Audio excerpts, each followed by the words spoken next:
POV, you are Tommaso de Marchi, a right-handed clockmaker's apprentice in 1492 Florence, swaying on cathedral scaffolding beneath Brunelleschi's vast red dome. Beneath your boots, Santa Maria del Fiore glows with candle smoke, marble dust, and noble silk as Lorenzode'Medici arrives privately.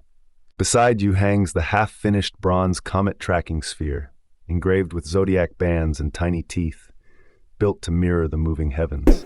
Your dead master Brunelleschi's newest gearwork sits below like a sleeping beast, still trusted decades after his dome conquered Florence's skyline.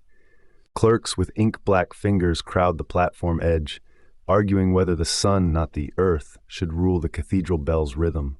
That idea is dangerous in 1492, when most scholars still build their skies around earth, even while humanists hunger for bolder answers.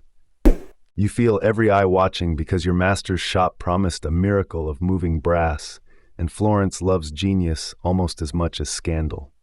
Then the mechanism jerks once, locks hard, and the comet sphere freezes above the nave like heaven itself has snapped. A cold silence spreads across the church, and outside the light dims under a real afternoon haze that people will call omen. Lorenzo's face tightens because in Florence machines are politics, and a failed wonder can stain a patron as fast as blood. You drop to your knees beside the gear train, your right hand blackened with oil, while clerks whisper that God rejects false astronomy. Between two polished brass teeth, you spot something impossible. A sliver of steel no artisan in your workshop would ever leave. You pinch it free and feel a tiny sting point glinting at its end, a hidden poison needle set to jam and wound.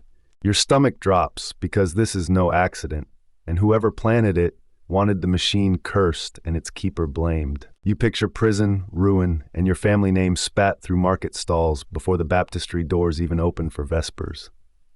With no time for proof, you strip the housing, realign the lantern pinion, and shave bent filings away with a knife. Sweat runs into your eyes as the sky outside grows stranger, darker, and Florence begins crossing itself in the square below. You turn the main arbor by hand, praying the escapement catches before panic reaches the nave, and Lorenzo decides you are the problem. One tooth slips, then grips, and the bronze heavens shudder back to life just as bells prepare to command the city.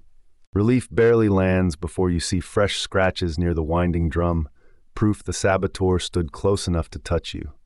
If someone inside Brunelleschi's own circle tried to weaponize the sky, what else in Florence is already ticking toward disaster?